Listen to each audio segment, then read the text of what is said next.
Okay. Okay. Good afternoon, everyone. So yes, today we'll be talking about value functions. Okay. Now this concept of value function is by far the most important topic of reinforcement learning. You know this, you know reinforcement learning. Okay. All the subsequent lectures we'll have after this will basically be just the way how you solve these value functions. Okay. So you need to know this inside out. We will be spending considerable time here doing a few numericals, and you will have assignments on this as well, numerical hand solved questions. So please do make sure that you understand this topic fully and in depth. Okay. If there's anything unclear or anything ambiguous about this thing, then please stop me, ask. Okay. Right. Okay. So value functions, I have been talking about this, right, at least lightly all through the lectures. Primarily there are two forms of value functions, or rather two types of value functions. Salam. One is denoted by V, also called as state value function, right? The other one denoted by Q is called the action value function. Okay. Just from the names of these value functions, you understand that one of these has to do with the state itself, the other one has to do with the action state pair itself. Okay. As we go into this lecture, you will understand that Q function gives you more information, hence that is what used more in reinforcement learning algorithms. We directly try to optimize this Q value function in order to generate the optimal policy. Right? This is the overview of the things that we'll be doing. Now, an integral part of value functions is your returns. Value functions, okay, are in a way a function, no, yes, are indeed a function of the returns or the rewards, if you break it down further, right? Because return itself is a function of reward. So value functions are a function of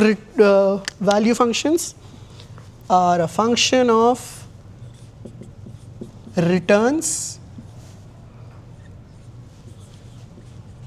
and this in turn is a function of rewards.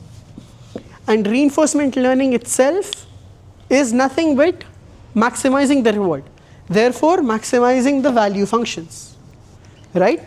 So basically this is the reinforcement learning problem. The earlier MDP formulation that we learned was to form these was to use them in the value function computation. Okay. Now you remember we studied a very important interesting property when we talked about Markov decision processes, and that is the Markovian property, which states that the future rewards or the future can be predicted by the present, it is independent of the past. So history is irrelevant, it's only the future that matters, right? Now that property will give us the ability to use recursion here. Okay. What is recursion? Recursion is something where the left side of the equation the left side of the equation is basically updated from the right side, which in itself has some component of the left side. You get it? So basically it's a loop. Okay. Any equation that has a kind of loop is a recursive equation. Okay. Now value functions, when they are to be solved, they are solved in they are recursive equations. Okay, because of this MDP property, because of this Markovian property that enables us to use the recursion formula and solve these value functions. Okay. Yes. So it is a recursive function or iterative? Recursive. Recursive function solved iteratively. Okay. That is, in first iteration you have one recursion.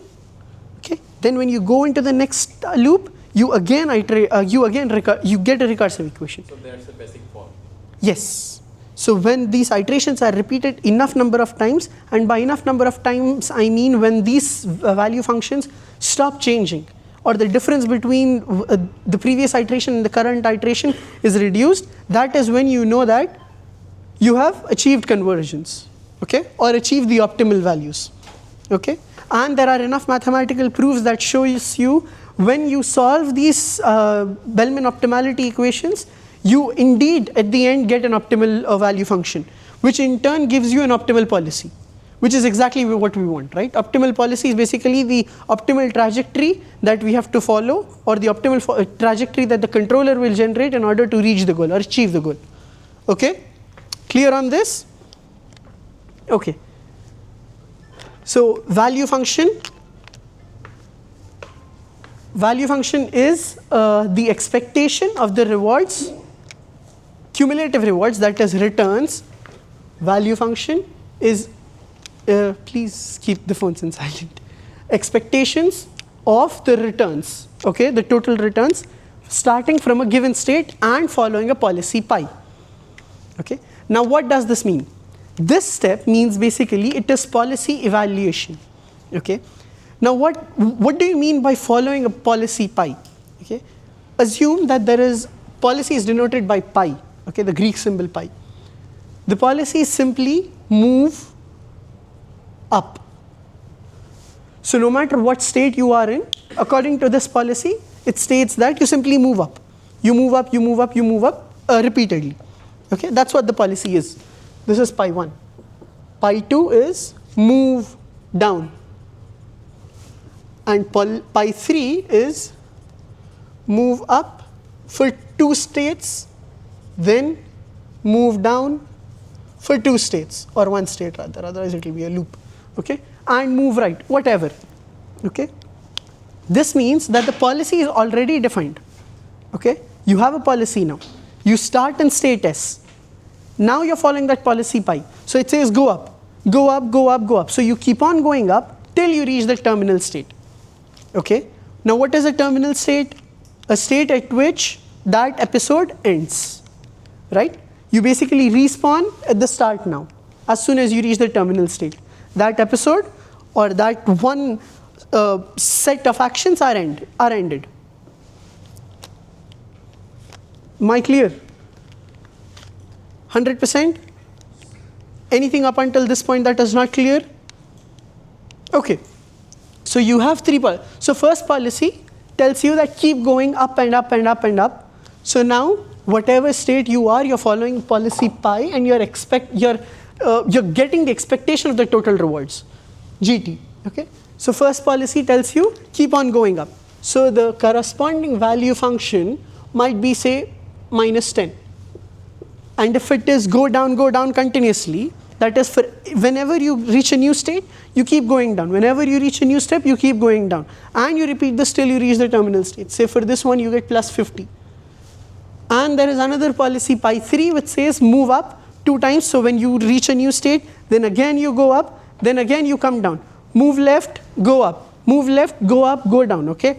These kind of pattern it follows. This value function, say, is around +4. Okay. Now which policy is giving you the maximum returns or the highest value function? Pi 2. So this will be your optimal policy, denoted as pi star. Okay. See, that's what it is mentioned there. High value of the VS or high value function means it's a higher reward. Higher reward implying a better policy or better set of actions. Okay. Now comes the recursion part. There is in the subsequent slides a derivation of how we get this, but for now you need to understand that the value function of the current state depends on the value function of the S prime, the next state, right? So this is a very beautiful way of encapsulating all the value functions, right? Otherwise it would be a lot of computation, okay? And one important thing that we need to understand here is the value function is computed backwards. In the sense, you have the goal block or the goal state, and then you compute in reverse fashion. You start from the goal, reach towards the start point. Okay? And as you move away from the goal, you will see that the value of those states keep going lower and lower and lower and lower. Right? Very intuitive, is it? You get the idea, right? As you move away from the goal, the value of that states goes down. Okay? Clear?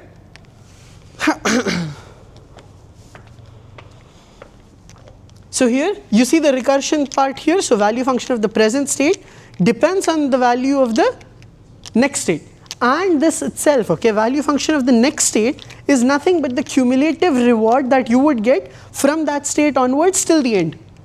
So basically everything from future till, from the next step onwards till the end of the future, everything is summed up in that value itself, right? And then you sum that, or you put that value inside your current state. Got it? Clear? 100%. Okay? The reason I am asking you so many times for this topic is, this is the basis of reinforcement learning. You understand this, you understand reinforcement learning. Every subsequent class from today onwards is nothing but a way of solving these equations. So if you understand this fully, you understand reinforcement learning in totality. Okay, back to the lecture. Now comes the next kind of value function, which is the action value function. Okay? So now this value function encapsulates both the state and the action, that is how good a given action is in a given state, right? Because one state, like in the block, the fire pit example that we did earlier, grid world, okay, this is your goal, this is the fire pit, and this is the start point, okay? Now this state can both be good and bad, right? When can it be good? If the action is move right, right? However, if the action is moved down, then this state is bad, right? This is not a good state. So therefore, simply allotting a value to this state might not be the most ideal way, right? You need to know, if you are in that state, how can you maximize the return that you get? How can you fully exploit that state? And that is through the state action pair, right? If you have a proper state action pair, you will indeed get the optimal values or the optimal policy. Cool? Okay. Again, Q value function is the expectation of the total rewards given a state S and an action A, and following a policy pi thereafter. Okay? Clear? Q is the expectation of the total rewards or the return starting from state S, taking action A, and following policy pi thereafter. Okay? Clear on every part of this? Okay. You see that there is a lot of similarity between the two value functions. So indeed they must mathematically be related to each other as well, right? Because if you know the value function, state value function, you should be able to extract the action value function from it, and vice versa. That is, if you know the action value function, you should be able to derive or obtain the state value function from that, right? And that is related through this equation. Okay? How? Let's understand this. So now V, or state value function, is the expected value of the actions that you take from policy pi, okay, given your probability distribution of that policy. That is, what does this mean? Pi of A given S, it means follow the policy pi, okay, that is, and take action A given you are in a state S. Okay? That is how you relate the state value function with the action value function. Yes? We had two formulas for the values. The formula that sets its expected reward, expected return Right. with the state given Right. the state, and Right. the expected in the queue, expected return given a state and action. Right. We had a recursive method plus line. For the action value, state value you mean? Yes. Even for action value, we will have recursion. It will come in the subsequent slides. Yes? But it's written here V pi of S still. I mean, it shouldn't it be V pi of S Prime? A, or I mean. Okay, I get your point. No, by definition, value function is always for the state. So what it does is, it will sweep through all possible actions that you can take in that particular state, and it will take the maximum value out of that. Now, in this case, let's go back to this example, okay? Now, this state, depending on what action you take, will have different values, okay? say you're going here and it's minus 10 and this is, say, because this is plus 10, this one step will be, say, plus 8, okay? So here, now if you take an action down or left, you get a minus 10. Therefore, the subsequent state value of this would be somewhere around, say, minus 6, which is not good, right? Or in the other case, when you take right action, okay, then you get a plus 8. In that case, say probably, I'm not computing it now, I'm just putting hypothetical values. So say this is plus 3, okay?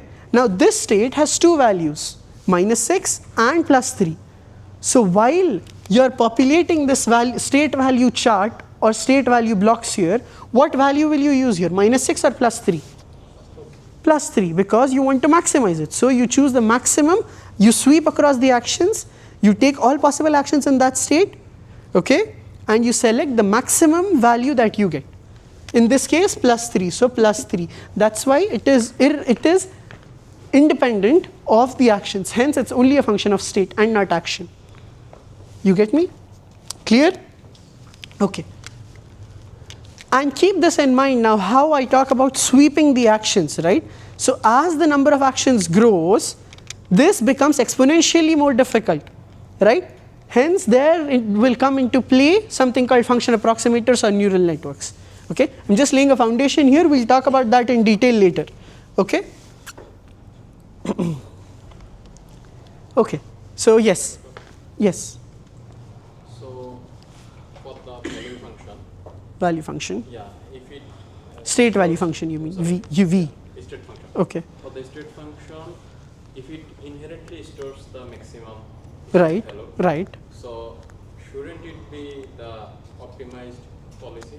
It is. So, It is in fact. Yeah. So why do we need the Q function then? Why do we need the Q function? Because like I said, how do you know what action to take in that state to reach that optimal state?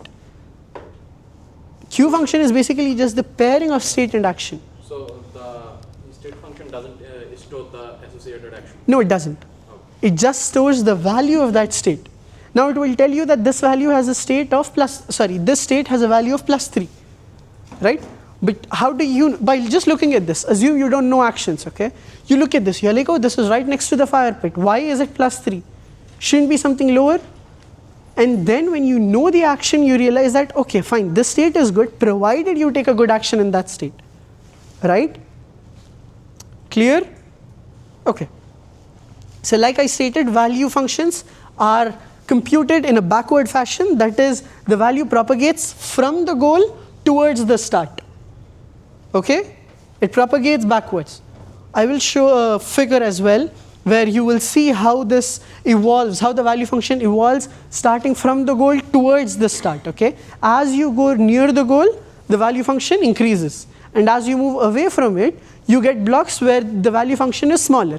Okay? Therefore, all you have to do is figure out a way to jump on blocks which have the highest value functions, and that leads you to the goal. Okay? Jump on blocks that has the highest state value while you reach the goal. Cool? That will be your optimal policy. Okay?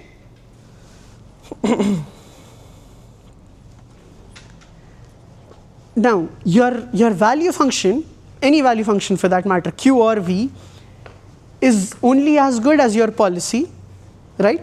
If your policy, if you're not selecting good states here, there's no use of having a good value function, right? Okay, so it needs to be, that's why you need the state action pair, right? And obviously your transition model, say your transition model itself is wrong. Say you don't know that if you press a right here, you will go towards the right. Maybe you go up if you press right. So you need to know exactly how the transition model works, right? So what action leads to what next state? You need to understand this correctly.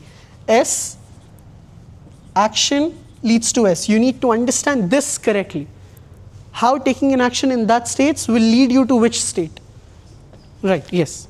Since the Q function gives us like the full picture Mm-hmm. and the V does not, so why do we consider the V from the beginning? Because it's simpler. You don't have, it is independent of action, right? Okay, but it's not practical. Yeah, that's why all the algorithms that you will see subsequently are based on Q value function. right from the starting, the most basic RL algorithm that is called Q learning. Right from the name you understand it's learning the Q value, which is optimal. So in that you basically have to make a table like I showed that day, action and state table, which is nothing but a Q table. Okay, it is basically a quality of each state or state action pair rather. So in real world, no one is using the V value. No, there are a few algorithms where you use V function, the state value function. Not that it's completely not of practical use. There are cases when you will need the state value function, okay? But in the crudest sense, yes, most of the algorithms that we'll be studying, at least in this course, will be dependent on the Q value function or optimizing the Q value function, okay? Okay. And obviously your value function will depend on the reward. Now say you give plus 20 for fire and plus 15 plus goal, obviously you will have a bad state value, right? You're prioritizing falling into the pit more than reaching the goal, right? So your reward structure needs to be good in order to have a good value function. Yes? So this might be a bit irrelevant to this topic at hand, but this grid word. So the Q table is just an exhaustive search. Yes. So how do we learn in the sense that it is generalized for other words? Like if we have two pits, then Right. That's exactly what I meant by function approximators, okay? Because these actions now in this case are limited and you can make an exhaustive table, you can use something like a Q table and you have a lookup table. You're like, okay, fine, look at this table and find out the maximum value for this state action pair, right? But then in real world, that is not practical. That's why you use neural networks for this approximation. Okay? We'll be studying about an algorithm called deep Q learning, where you will understand how it works when you have you have a continuous space, basically, continuous space of actions and states. Okay? Yes. We are evaluating in the Q the state and action pair. Right. Do we re-evaluate the policy by one function? I mean, we're evaluating the action and state, and then we're evaluating only the all action for state in the value, or state. No, again, we're evaluating the state action, okay, after that? The Q. The Q, yes. Yes, I mean, for the value function, it evaluates the state. Yes. Okay, regarding the policy, do we have a function, or how we edit the policy? I mean, from all this info, we know now that maybe this action is good, this action is bad. What function we use to re-evaluate or redo the policy? Right, okay. So your policy is extracted from these value functions, okay? When you iterate these value functions enough number of times, like I said, they achieve convergence. When they achieve convergence, that is when you obtain something called your optimal value functions, either state value functions or action value functions denoted by star. Okay?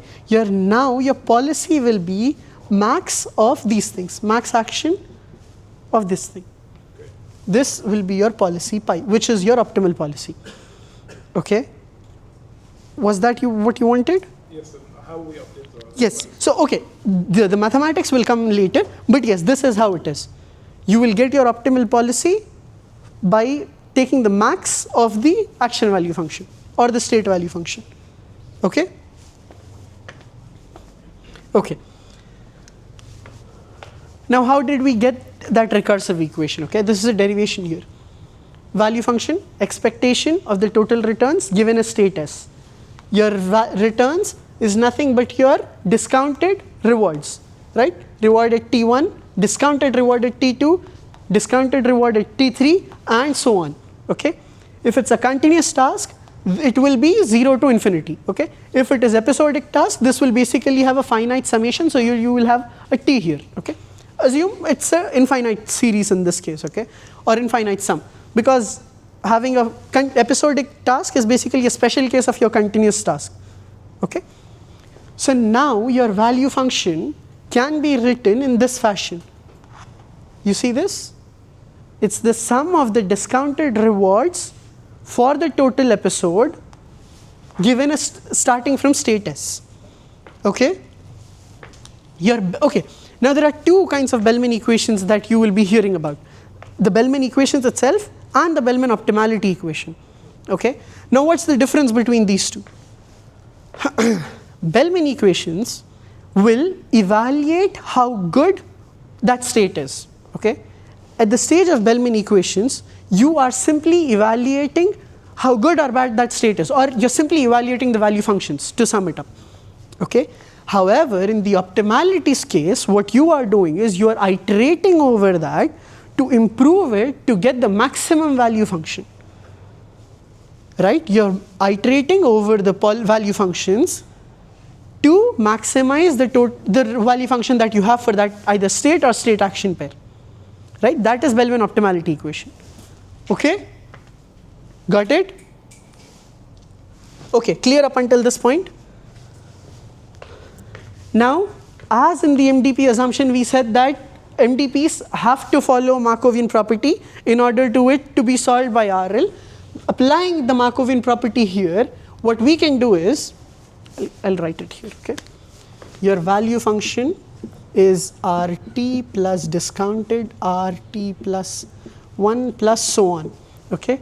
So all the rewards starting from the next step onwards are simply, this is at VT, are simply VT plus 1, discounted value function, right? Clear? 100%. Okay? So now your current value function is your current reward plus the discounted value function from the next state onwards. Right? This is where the recursion comes into play. So, you see, your expected return is your expected return from the next step onwards. T plus 1 is nothing but your discounted value function. Right? So, plug that in here, you get RT plus 1 plus discounted future state value estimation given state S. Okay? Now this, you see, reward this, and this, if it is a non-deterministic system, that is it's stochastic, then you include the probability distribution and you sum it over all possible states for a given policy. You sum it for all the actions that you have. Okay, that is for each state. For each state you do this and then you repeat it for all the actions for every state. That is what I mean by sweeping across the actions for each state. Cool? Clear 100%?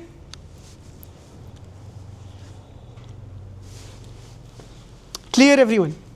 Sure? Okay. Now similarly, this action value function can also have a recursive formula. Okay? Again, what is your action value function? It is the expected return starting from state S, following action A, and thereafter following a policy pi. Yes, welcome. I forgot something. That's it. Sure, you can take it. Again, your future returns or your total returns can again be broken down into this form, and you apply the same formulas here. So your expected return now for the next state onwards is the expected Q value function starting from that state and taking that action and following the policy thereafter. Clear? Sure, clear on this? Okay. Exactly the same way then, right? Yes. So we can simply say that the value function is equal to the Q star function of the best action. We can say Q star S and A, but A is the best action. Means we can equal to that. Yes, that is the optimal. Yes, okay. So here you see you're first summing it over all the actions, okay? A prime, okay, that is from next action onwards, because your this action will give you this reward at this time step. From next action onwards, you sum it, you discount it, and then you do it for all states based on your probability, transition probabilities. Okay? Now, Bellman optimality equations, like I said, would be maximizing the action, choosing the maximum action for this summation. Like for this grid value, You get multiple values of V. You choose the one that will give you the maximum the state value function. Right? Clear? Similarly, your Q star, okay, which is your optimal action value function now, is also the maximum Q function that you can get, or the maximum action value that you can get from next step onwards for choosing the best action forever, okay, and doing it for all the states, right? Clear? Yes. But A here is just an action. It's not the ultimate action A. But A prime is the best action. No, you choose An action. an action which is the best in that state. If I am in a state, Mm-hmm. can I just Oh, you mean the current action? Yeah. Yes, yes. Current action is a normal action, and from thereafter you always choose the best action. And when you propagate it backwards, it's simply oh, sorry. So here A is not the best action. It's an action I take. yes, But A prime is the best. yes. But remember how value functions are calculated? They propagate backwards. So when you do it, when you reach the starting state, again you will end up choosing the best action always, right from the first action onwards. Clear? Clear? Now comparison of these two value functions, okay? So one will give you the state value itself, how good or bad it is to be in that state irrespective of the action. It doesn't give you any information on the action. Whereas the other one, Q value function or the action value function, will tell you what action is the best action in that particular state, right? Again, you directly, that's why when you form a Q table, you directly choose the best values of the state action pair and you simply get the best policy.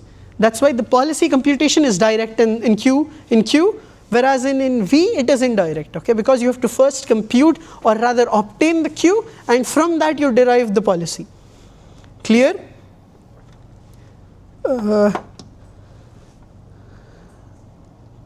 Yes, this I will post it anyways on the Blackboard so you can read it. We will do an example now. Okay, I want you all to do this example with me, please. So take out your papers and pens.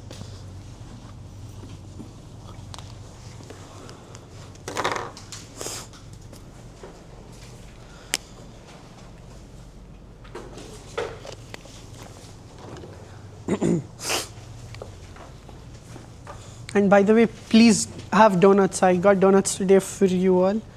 So please feel free to have some. Okay. I'll erase the board.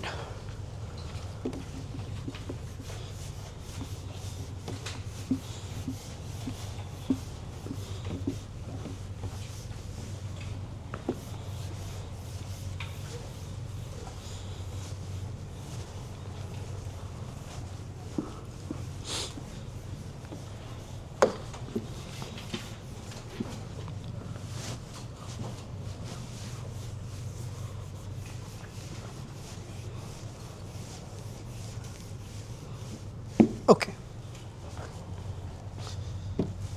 Okay. Blue arrows here denotes the path that the agent can take. Circled numbers are the values or the rewards for that particular action or state. No action, okay? The letters in blocks are the states where you can go. The percentages here are the probability of that action actually happening, okay? This is your start place. A is your start. Okay.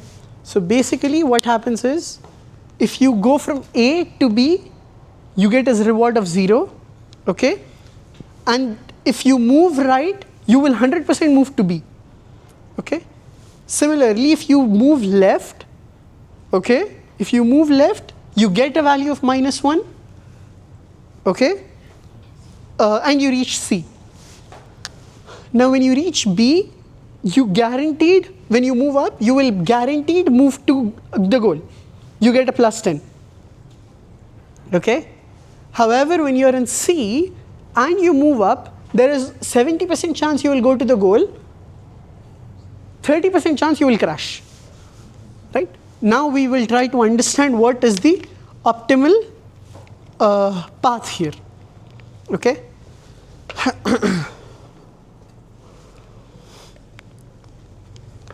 Or the optimal value function that we have. So like I said, how do we start the computation? We start it from goal, okay? What's the value of goal? Reaching the goal will give you simply plus 10, right? We see 0, yes.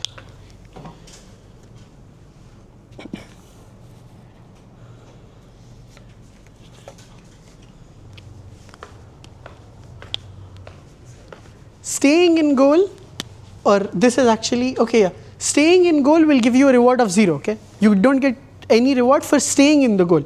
The reward is only for reaching the goal of plus 10, okay? You understand? So you have to reach the goal. That is the important thing. Staying there is irrelevant. You get a 0, okay? So now let's say we start by computing VB, okay? So the reward for this step, the immediate step is plus 10. Reward of goal. Let me put it this way. Reward of goal, okay? What's your value function for any state? It is the reward, yes, plus the discounted future value. Right, the recursive equation, I mean the Bellman equation. This is your Bellman equation, right? Okay. What do you know about the reward for moving from B to goal? Plus 10. Okay. Okay. Now, the value of discount factor plays a significant role here. In the first case, first scenario, let's assume it's 0.9. Okay. What does 0.9 value mean? Are you more worried about the current results? Or are you more worried, or rather you're equally worried about the future? You're weighting the future almost as good as you're valuing the present, right? Okay. So you take a plus 10, okay? Your discount factor is 0.9 and the value of the goal itself is how much? 0. So the value function of B is what? Plus 10. Okay?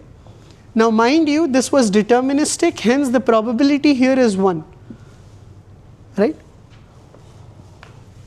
Now when you're computing the value of C, you have firstly the probability of reaching the goal 70%, and then you have reward plus future state values plus probability of crashing and the future rewards. Okay? When you are reaching the goal, the probability is 70%. When you're crashing, the probability is 30%. Okay? So this is 0.7 times 10 plus discount factor 0.9. Value of goal is 0. Similarly, value of crashing is also 0. Okay? But the going towards the crash is minus 20. Right? So the future or the discounted state value of the crash is 0. Okay? So you would get something like this.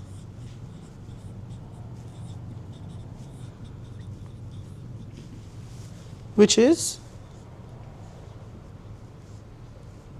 okay? So value of B is 10, value of C is 1, value of goal is 0, value of crash is 0. Okay? This is provided your discount factor is 0.9. Yes? Not clear.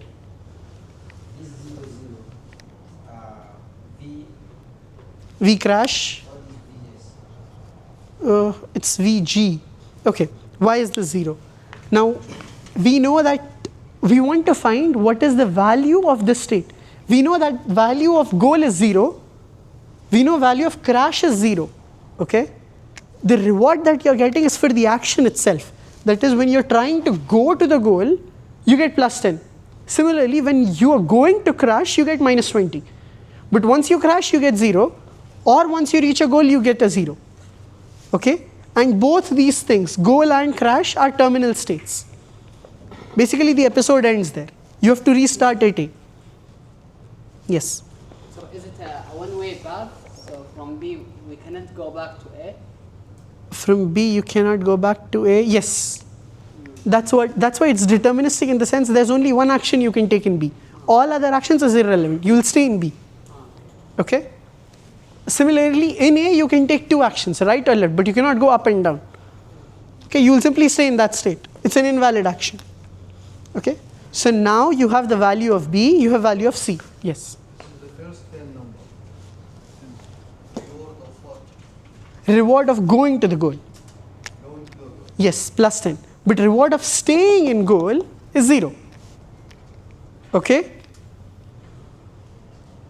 Yes? The starting state's value will be 0? Starting state? No, we haven't computed VA yet. You remember we compute in backward fashion. We just know the value of goal and crash. We don't even know B, C or A anything. So we are propagating it backwards. So we start from goal, we move backwards. So we moved one step back. So we know now values of B and C. Okay? And mind you, this is the first iteration. Okay? Probably if you do it multiple times, okay, not in this case, but in other cases where you have more complicated transition probabilities and more complicated reward functions and actions, then as you do the iteration, increase the number of iterations, the values of B, the functions, the values of the states will keep changing. Okay? They will change up until a point till they don't change anymore. And that point is the convergence. Okay? Yes? What the meaning behind the probability? I didn't understand Sorry? the probability. Okay. The probability. You're in state A. Okay? And you move right. Okay? That the probability 100% here means that 100% of the time you will reach state B. Okay? That is, if you take this action 10 times, you will reach from A to B 10 times. Similarly, if you take a left from A, okay, 10 times you will reach C, because the probability is 100%. Okay? From B, if you move up, 100% of the times you reach the goal. Okay? However, if you are in C and you take the up action 10 times, only 7 times you will reach the goal and 3 times you will crash. Okay? Because it's not deterministic. Right? There is some sort of uncertainty involved which will result in a crash 3 times. So how did you define percentage 7 and Oh, that's just for numerical example, that's it. You mean how did I get the value 70 and 30%? That's arbitrary. Because for the numerical example here, that's it. You change it to anything or you keep it 100% 0, that's fine. I just wanted to have an example here. You will know from your transition probability dynamics. In real world, okay, you mean how you will know it in real world? Yes, that is through your transition dynamics. When you know the transition dynamics, like say suppose you have a UAV model, okay, and there is wind coming. There is wind. Your UAV is now moving. It is supposed to go it is at 0, 0, 0, 0, 0, comma 0, comma 0. That is x0, y0, z0. Okay. If you give it full thrust, it will go straight vertically up, okay, and it will reach an altitude of say 6 meter. Okay. So what are the coordinates now? It is 0, comma 0, comma 6. Right? If there is no wind, or in ideal situation, this should be the case. However, assume there is wind now. Okay. And the wind is strong enough to move the UAV. Okay. Now, after simply lifting the UAV up, straight up, it will go to say 1, 2, 6. That is, it will drift away from where it should be. Right? That is not the place it is intended, it should be. But it reaches there. Why? Because of the uncertainty. Okay. But at times, say probably you are taking off at exactly a particular time when there is no wind. Then you will reach the correct place. So that is what you mean by transition dynamics. Clear? Yes. Yes. If you are at A and you are going towards B or C, Mm-hmm. what is the probability B 50-50? Sorry. I am in A, Uh-huh. and there is a possibility to go towards B or C. Uh-huh. So the probability should be 50 Okay. or some percent. Yeah, okay. Good question. Okay. So here, by transition probability being 100%, what I mean is, when you take that action, the corresponding action will result in that exact state change. Okay. Now, if say there was a situation where if I press the up key, okay, and then I could move either to B or C by equal probability, then it would be 50-50%. Now here, you deliberately and willingly and knowingly choose the action right. Then you will 100% move to the right side B. If not, if you press the left key, you will 100% move to C. What it corresponds to here, the probability, is the action probability. That is, given you take that action, what is the probability of reaching the next state or that given state? Clear? Yes. Is there any constraint that makes us can't move from C to A? Sorry? Is there any constraint can't make us move from C to A? Yes, in this case, we deliberately, this is a toy example, okay? So that's why you cannot move back. We can go right. You assume that whatever action, the only action you can take, the only valid action you can take in C is go up. If you take right, you will still be in C. You take left, you will be in C. You go down, you will be in C. Only if you go up, you may either reach the goal or crash. Yes. So how did we, sorry, how did we find that V of crash is 0 I defined it. and as terminal value equals 0?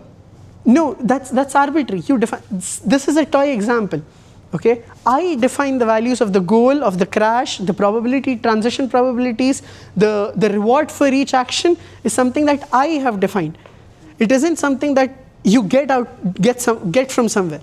Yes, I get you, but everything is clarified in the question except for the value of crash. Oh, I haven't, okay, yeah, I haven't written there, but the terminal values are basically goal or crash, Okay. right? So both are terminal because you either reach the goal or you crash.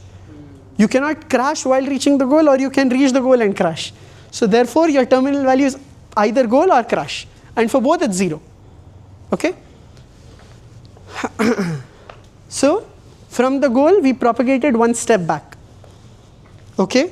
Yes? Before I tell you, if we need value here, or we're talking, should we start with the Q function? Because we have here two actions. Right. Which will depend on, I mean, for the value of A. Right, right. We have a chance to go in right or chance left. So should we start with the Q, then put it into the V equation? Okay, I'll come to that now. You will see that I will be sweeping over all the possible actions that you can take in A, because here you simply want to compute the value of that state. You get me? Okay, so here what we'll be doing in the next step, now we have propagated from goal to one step back. Okay, basically this is how the layout is. Goal / crash, okay, you have either state B or C, and you have state A, okay. So you have come from here till here. So you have computed values now up until this point. Now we'll go one step back and we'll compute the value function of A. Clear? Okay. So when we are computing the value of A, we will be sweeping it over all possible actions. Okay. Now because this is an exhaustive and a very limited case, you can do it for all actions and all states. Right? You only have two actions basically. So you have to do a summation of only two elements. Okay? Right. Okay. So now I will rub this. Okay. What is your value function of A? If you're computing from C, it means that the instant reward, what is the instant reward that you're getting if you move from A to C? -1 plus discounted value of VC. Right? Now what is the discount? Okay, discount factor is 0.9 and value of C is 1, correct? So this would mean -1 plus 0.9, which is -0.1. Okay? Okay? For the other action, this is for C and this is for B. Okay? What's the reward for moving from A to B? 0. Discount factor? 0.9. Value of B? Plus 10. That is 0 plus 9, which is 9. Right? So the value of A will be the summation of both of them. No, it will not. Value of A would simply be max of VA given B or VA given C, which is 9. You remember when I was talking about the example here, this state had two values, minus 6 and plus 3. But we gave the value plus 3. Why? Because it is always the maximum value, right? Because you simply care about the maximum returns that you will get. So it's different from the case of C. We had two probabilities, either 30% or 70%, because we summed them up, right? For C. We summed both probabilities of going crash or going to the ghost. Yeah, that is because for one action you had those two probabilities. Right, here you have two different actions. So you compute the state for action 1, action 2. So state 1, action 1, value this thing. State 1, action 2, this value. Then you choose the maximum of the action. Right, you remember there was a max A. Why was it there? Because you're choosing the maximum action value for that state. Clear?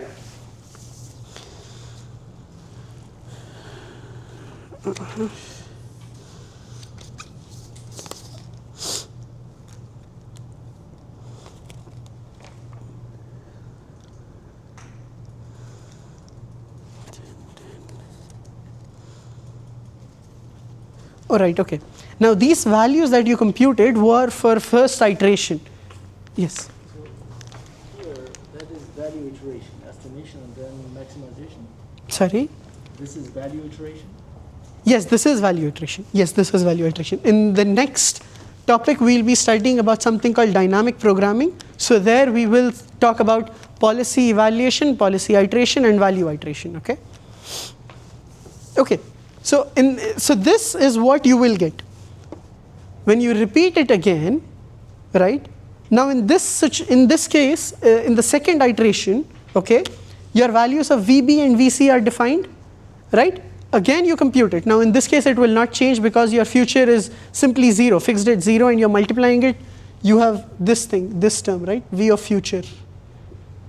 So this term being 0, it would simply always give the current reward, and current reward is fixed. So that's why it will not change. So basically this is your value function now.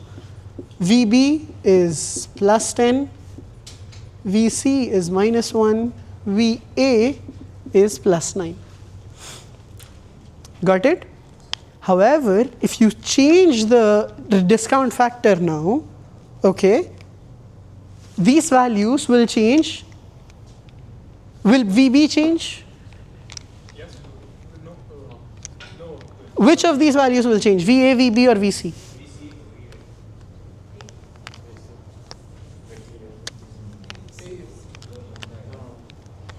Only VA will change. Okay? Because the future states, okay, the values of the future states from B and C is 0. So irrespective of the discount factor, okay, you will always get the instant reward that you are supposed to get. So your discount factor in this case is immaterial.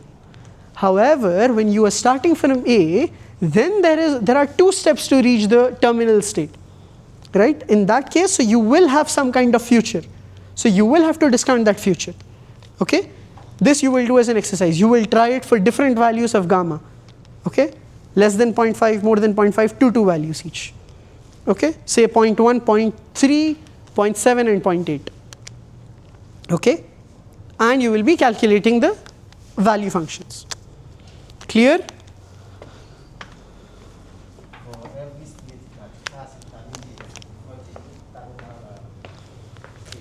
Sorry. For every state that has intermediate state before the terminal state. Every state that has, okay, terminal state, okay. I mean, for every state Uh-huh. that has another state before the final state. Okay. Then you have to change the discount factor. Yes. Because in fact, the value of only those states will change where the discount factor doesn't play any role. Right? If the discount factor is involved there and the terminal states have non-zero values, then you will see how this value function propagation will change. Okay? Probably in the next class or the one after, we will be doing a more comprehensive example for this value function iteration.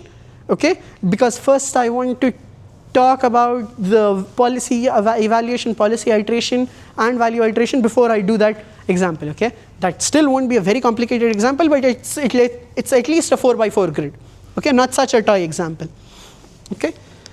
So yes, now to summarize, okay, what are the key differences? Anyone can say. What are the key differences between V pi and Q pi?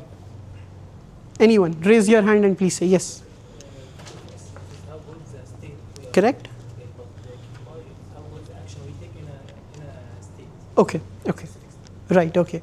Now, do the policy pi, okay, if the policy pi changes, does that affect the value of the Q function and the V function? Yes. Why? We assume that we have the optimal policy. Exactly. Very good, okay. Like you pointed out, one of you pointed out, right? Why do we need the two things? Why can't we have only one, right? We in fact, for many RL algorithms have only one value, that is the Q value. We care mostly about that. Can we have one example calculating Q? Yes, I will be doing that. I will be doing that in the next classes. Okay. Now we will go to a next topic called dynamic programming.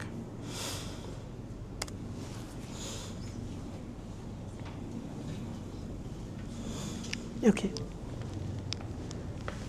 So like I said, the entire, yes.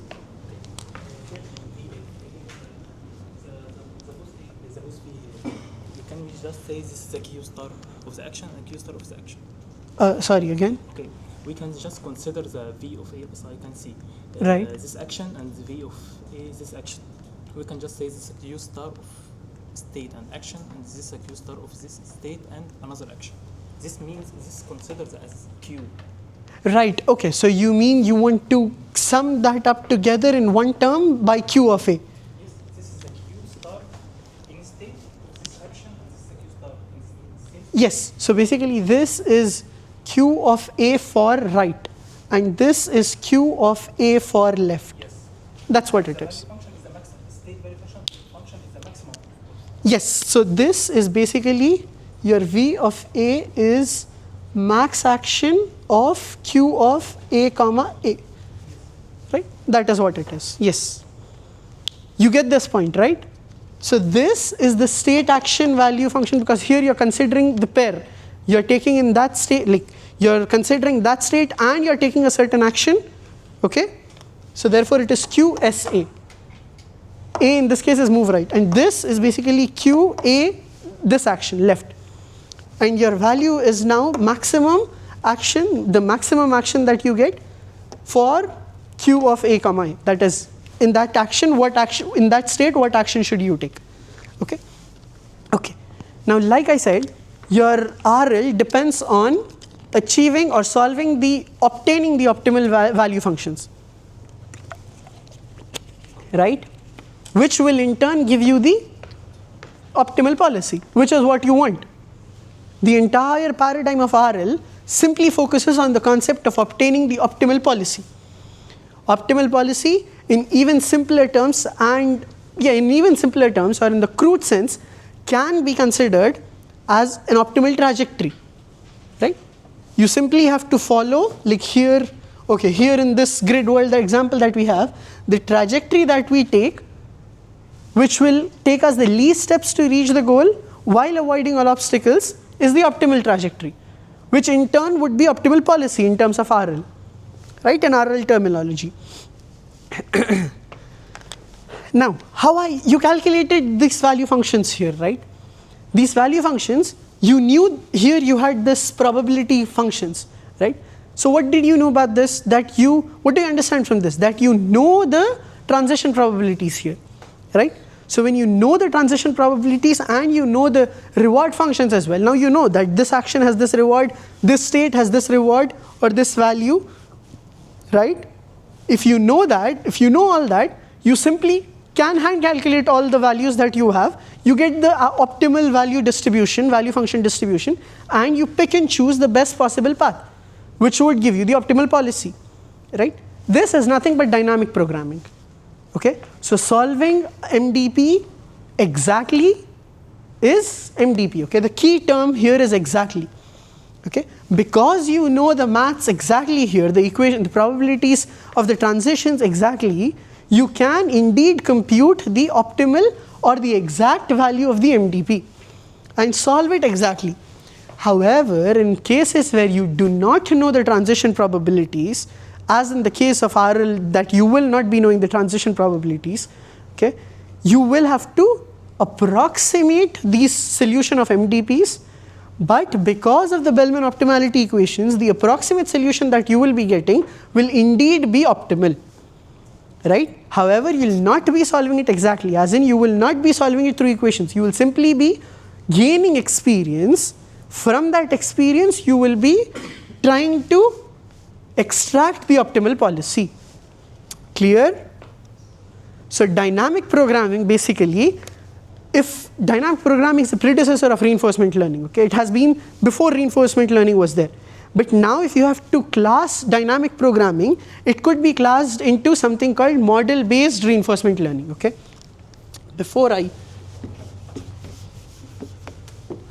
So reinforcement learning can be categorized into two. Model-based reinforcement learning, MBRL in short, MFRL, model-free reinforcement learning, okay? Now if you do not know the model, you will use model-free reinforcement learning, okay? Because there, all that you care about is your interaction with the environment, that is this state, I take this action, I go into this state, and you learn that, finish. You just learn how you go from one state to another. That's it, without understanding the underlying models. Whereas in model-based reinforcement learning, you do care about the model, okay? You will see in the next few classes that in model-based reinforcement learning, you either learn the model, then you learn the optimal policy, or you simply know the model already and you apply reinforcement learning, that is dynamic programming, to obtain the optimal policy, okay?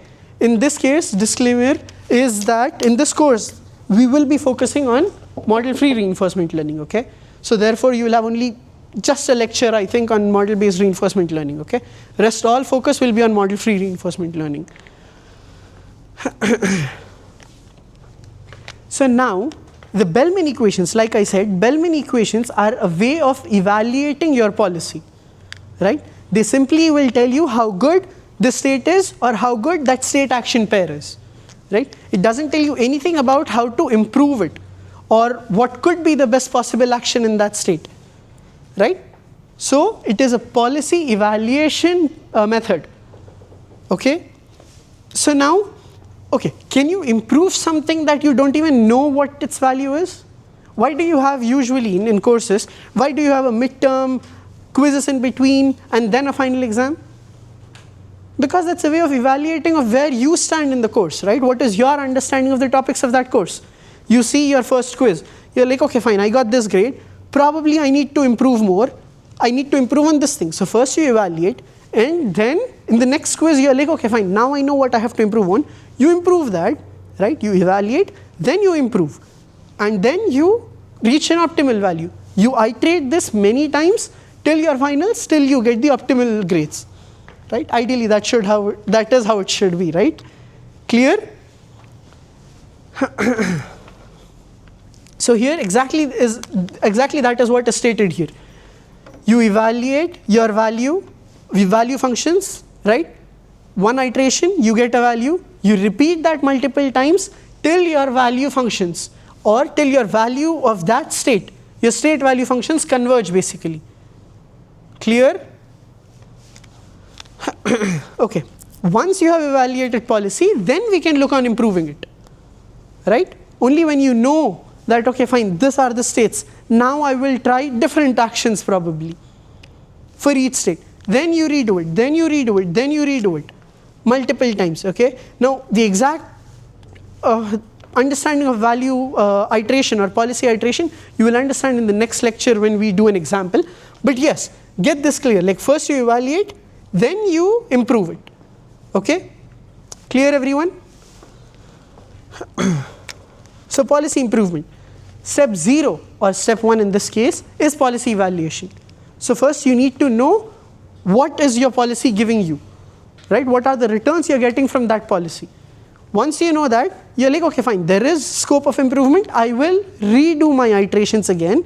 That is, now I'll try probably a different path. Okay, or different, in this case, different actions maybe in every state, and then you will see what actions you're getting. Right? Like I stated here in the beginning of the class, pi 1, pi 2, pi 3, your first policy was simply move up. Right? You see, you get a return which you feel that, okay, no, maybe I'll take a different policy that has moved down always. Then you saw a value which was better than the previous value. So now your P2 or your pi 2 is the better policy. Okay? That is how you iterate. Then you change the policy again. Then you see what's your value function or your return total.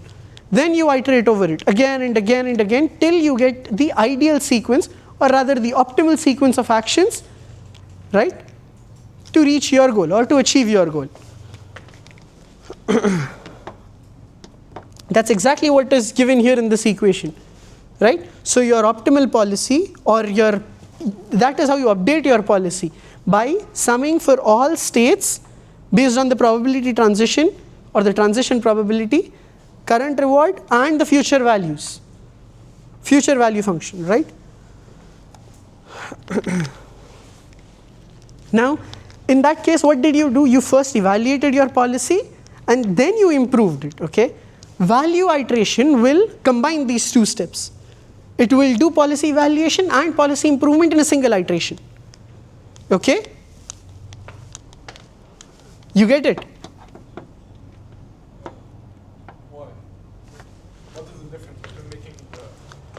Policy iteration, we finish the value function totally, then go into the evaluation. Yes.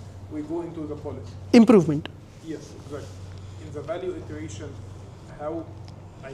we did one time, for example, one time of a value like step of a state, okay. Of a state.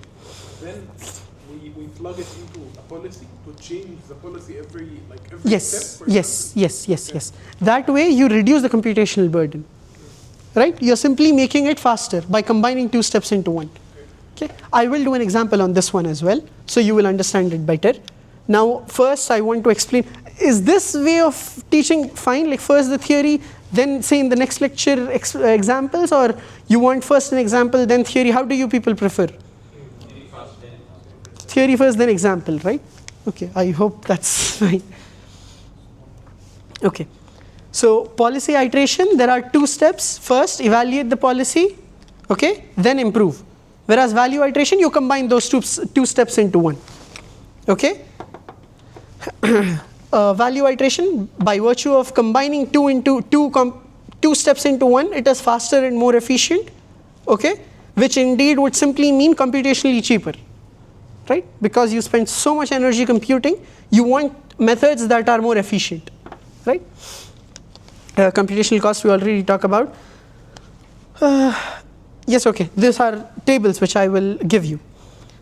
Now, remember the course title, it was reinforcement learning for control, right? So now back to connecting everything that we did up until this point to controls, okay?